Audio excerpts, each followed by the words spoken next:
where our very common core start out the door and all of a sudden we're talking about they're socializing with my students or our kids, and the whole week they're indoctrinating our kids. Well, actually, that's true, and I'm going to show you two specific programs that you can ramp this down the throat of the beast and pull out here when I finish. That's why I'm here today. What you need to understand is what Alabama did when they started this transformation. They agreed with the federal government to do three specific things. So if you just harp on the standards, you're actually doing them a favor.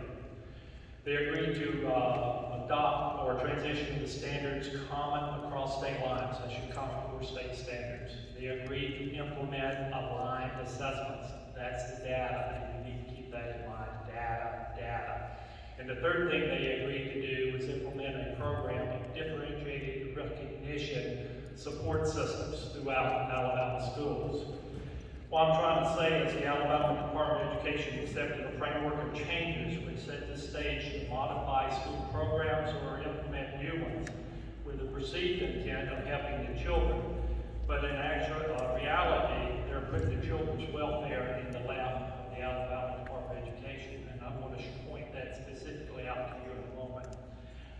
When we discuss this issue, there's about 22 billion rabbit trails we can get on, so I'm going to try to stay out of the weeds and see the big picture. I think if you watched last year, you're starting to see, with all the turmoil that was going in the country, you're starting to see a lot of young people, and you're trying to figure out why are they acting that way. I'm going to give you a strong hint why. We have a House Bill 440 right now in the House, in the Education Policy Committee, that had a hearing last week. Let me tell you a little bit about what that does, and by the way, you have a handout in mine called General Comments that will facilitate this. But House Bill 440 repeals the national standards, usually called the Common Core State Standards. Since the inception of the Common Core State Standards at the state level, our education progress, according to the National Assessment of Education Progress, has just continued to go down. Matter of fact, right now, the only way Alabama can do is pretty much just go up. So it repeals the standards, it terminates the assessments that are aligned with the standards. You remember when we first did this, they were talking about kids being pulled out of class, all the testing, teachers teaching to the test and all that. The assessments that came with the standards are terminated. It returns us back to the successful course of studies that we had prior to the Common Core state standards, where our education progress was actually moving up. We were actually breaking some records here in the state of Alabama, but that was about 10 years ago. It also eliminates two very radical programs which you know nothing about. I'm going to tell you about both of them. One of them is dangerous. Alabama, to do this, first of all, I have in my hand a counseling plan, Alabama State Department of Education counseling plan. This is the most dangerous legal document I think you can have in education. And you're looking at it, and you're used to people yelling wolf. I'm going to show you why in that moment. The plan, this document is actually really, truly a national plan. It's from the American School Council Association, and we've rubber stamped it, put Alabama in place of the American School Council Association's national plan and national standards. So let's talk about what it does. Alabama has invested heavily in two other domains in academics. One of our big problems is when we think education, we always go to history, math, science, English, whatever. We're thinking academics. Alabama has now invested into two others. One is the career domain, or the career program. The career program is data-driven. The counselors interpret the data. Here's a key part of why I don't like this. In grade 8, every child in public schools sits down with a counselor, and the counselor interprets the data, makes a 4-year education plan / career plan / career track, and puts that child on that plan. It goes home to the parents. Normally the parents, I'm assuming, will sign off on it. you look at the process, the counselor sits down with the students, determines the data, develops the plan, sends it home to mom and dad to sign off on. Just the processes turn over a tremendous amount of influence to the state to determine the career pathway that child will take. And let's just say that the child wanted to be a doctor. A 13-year-old kid wants to be a doctor, and data says you need to take a different route. Who do you think's going to win? So that exists. It is very similar to the European socialist method in those countries of placing kids where they best fit the community. That plan exists and is running full up in Alabama public schools today under a supermajority of Republicans in the House and the Senate. Excuse me, I'm a little passionate about this.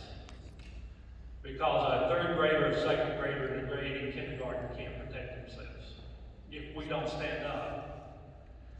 All right, House Bill 440 would terminate the counselors from being able to place the kids on any career path. That process would be stopped. That's what House Bill 440 will do.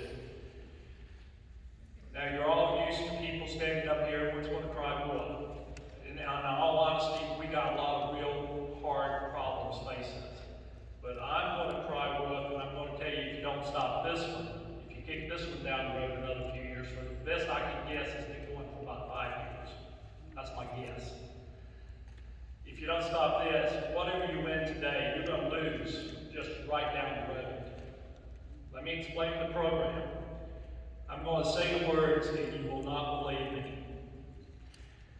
The Alabama State Department of Education actually has a program. It's called the Personal/Social Development. And that program is actually constructing how your children in grades K through 12 think and act on various issues. One more time, they're constructing how the kids think and act on social issues. Here's how they do it. There's about 120 of these things they call competency indicators. I would call them concepts of values and beliefs. These competency indicators are specifically identified to be introduced at a certain time in a grade cluster.